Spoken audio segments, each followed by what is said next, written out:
Seems like we're probably going to go a decade between major Elder Scrolls releases, between 5 and 6. I think everyone should be very patient. And that's like...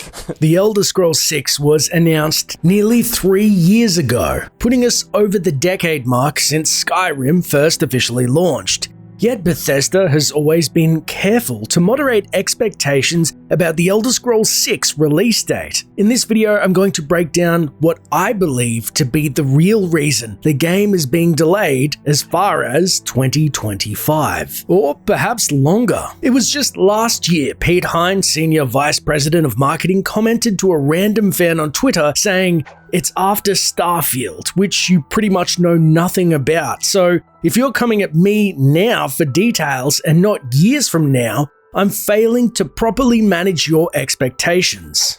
Todd Howard recently went on record to say, post Starfield's announcement, "It's good to think of the Elder Scrolls 6 as still being in a design phase, but we're checking the tech. Is this going to handle the things we want it to do in the game? Every game will have some new suites of technology, so Elder Scrolls 6 will have some additions to Creation Engine 2 that the game is going to require," Howard said. Now, there is a bit to unpack here, so first I'll cover the development levels in a game. If what Todd Howard said is any indication about the game being in a design phase, it means the game is still in pre-production, testing the capabilities of the Creation Engine 2, which is, unfortunately, still incredibly early in the design phase. Game design can take years, at least by AAA standards, but asking somebody how long a AAA game design would take is like asking how long is a piece of string. So instead, let's have a look at Bethesda's own history of release dates. Morrowind dropped May 1st, 2002. Oblivion was then 4 years later on March 20, 2006. And finally, Skyrim, excluding its various editions, was the tidy 11-11-11. All with a predictable and neat 4 to 5 year development cycle like clockwork, which fans now have waited over 10 years for the Elder Scrolls 6, and we're not even getting a whiff of a release date. More of a random flyover intro into an unknown landmass, which if the game is still in tech pre-production, they probably were just testing the engine on a landmass they created and not much else. But what are the reasons for this delay? Well, the first is that Skyrim has made well over $1 billion in revenue to date, and with all its releases is still climbing. Even The Blades is reportedly earning Bethesda $50,000 a day in revenue, giving the studio a lot of breathing room to work on Starfield, which is set to launch next year, tinker with the Creation Engine 2, Todd Howard's own pet project of Indiana Jones, which he's reportedly wanted to make since 2009, and generally just take their time. It's almost as if Bethesda are a victim of their own success. Ironically, according to Todd Howard, Morrowind was reportedly the opposite. Todd Howard and the team believed that the studio was most likely shutting down and went all out creatively. Unbeknownst to them, it seems that limitation does indeed breed creativity, as they spearheaded at not only a new era for the Elder Scrolls, Bethesda, but arguably the beginning of RPGs breaking into the mainstream. But there is one reason that Bethesda is delaying the Elder Scrolls 6 outside of money, tinkering with the Creation Engine 2 or Starfield I'm yet to see brought up by the community. So I may as well now, as we have nothing but time, which is the game's chosen location. As most fans are acutely aware, Bethesda has left a plethora of clues, which savvy fans since have deduced the predominantly Breton region of High Rock and Redguard region of Hammerfell will be the location of the Elder Scrolls 6. Clues that go so far as a seemingly intentional smudge left in the Starfield trailer. But how would this possibly cause the game to delay? The answer is the Redguard race, undoubtedly embroiled in a conflict as all the Elder Scrolls predecessors boast, vast, murky wars between factions. Not convinced? Well, consider the following. The Elder Scrolls is beloved as a universe, in part due to its gripping stories that deal sometimes with provocative subject matter, including slavery, addiction, lashings of xenophobia. The Dark Elves should have a patent on the latter. Oh, didn't you know? No one ever leaves this prison alive. You're going to die in here, Redguard. Die. However, due to the Elder Scrolls being portrayed in a fantasy setting, it makes it easier to navigate more taboo subject matter in a somewhat relatively consequent-free environment. Yet the underlying themes and lessons remain intact. Unfortunately, the walls of reality and fantasy are fast beginning to crumble. The world as we know it is extremely sensitive to perceived offensive materials, especially in the wake of the protests, and as such, the positive representation of minorities has been under higher scrutiny. Admittedly, as of today, there have been scant few articles about racism in the Elder Scrolls. However, at present, they do exist. Even a few Reddit users have tried to limply cast aspersions at the developers' intentions. In this case, questioning why a Redguard mage's name was Trayvon, although it was promptly dismissed. How would this relate to somebody who can do some real damage like the mainstream media?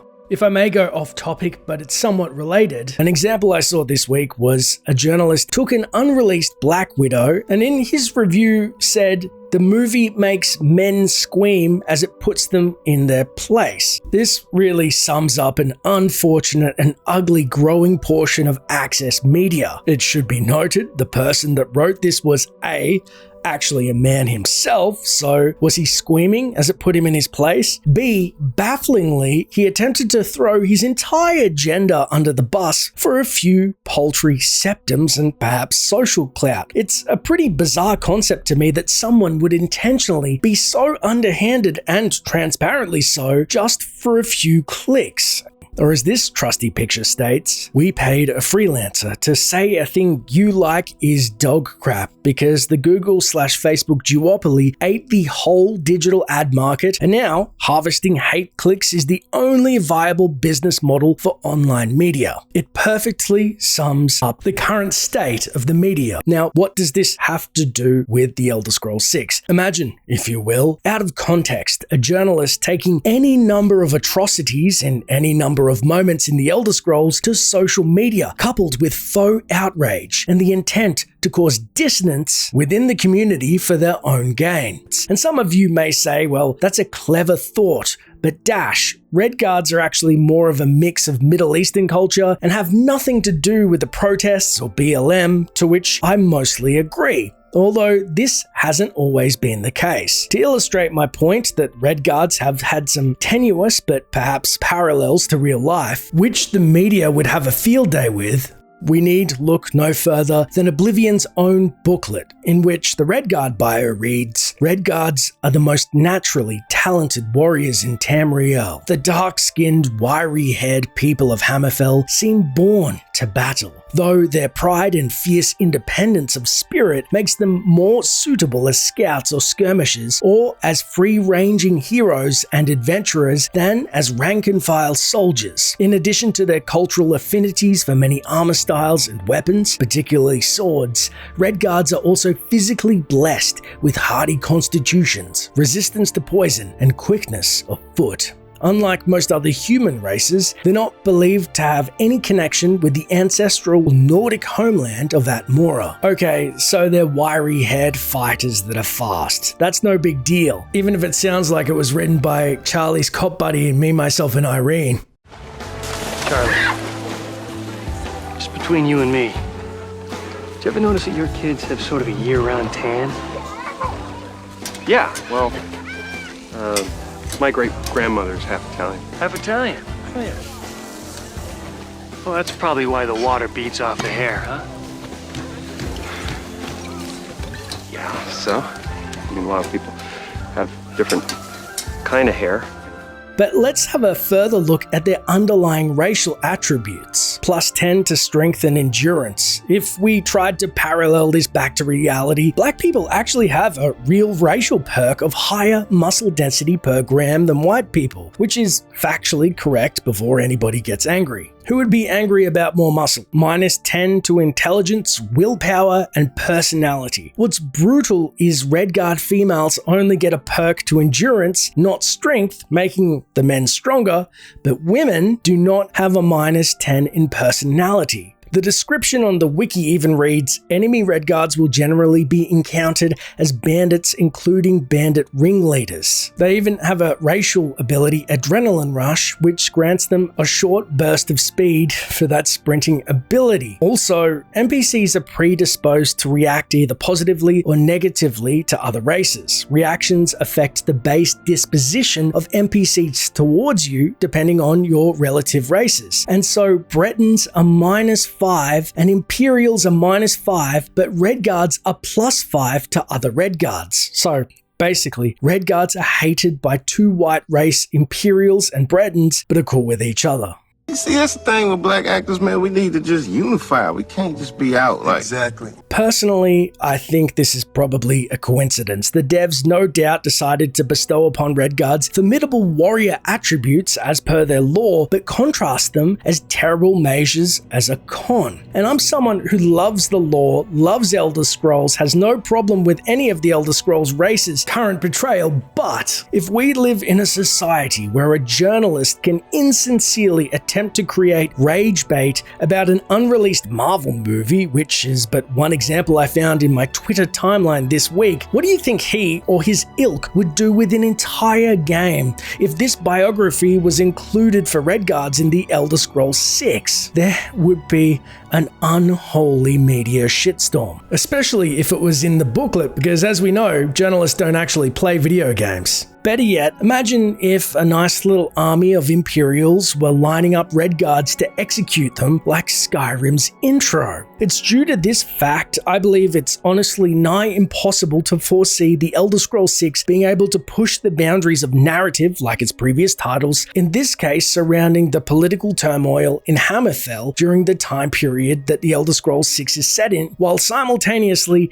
dancing on the knife's edge of modern day politics. It goes without saying, you can't please everyone, but I go as far to say with people actively looking to discredit and besmirch any new piece of media, the more popular, the more attention, the highly anticipated Elder Scrolls 6 would not survive 2021. And therefore, I also believe Bethesda, being ever mindful of branding, is probably wisely pushing back the release, perhaps almost indefinitely, until the cultural focus shifts or allows more nuance in storytelling without public outcry, or at least disempowers those who abuse their voice for selfish gain. But what do you think? I hope I'm wrong and that Bethesda's just greedy for Skyrim dollars and knee-deep in Starfield and the Creation 2 engine. Let me know in the comments below. I was actually hesitant, of course, to put this theory out as, like my game's lore, I don't like dragging real-world social or political aspects into my content. But at the same time, I feel this is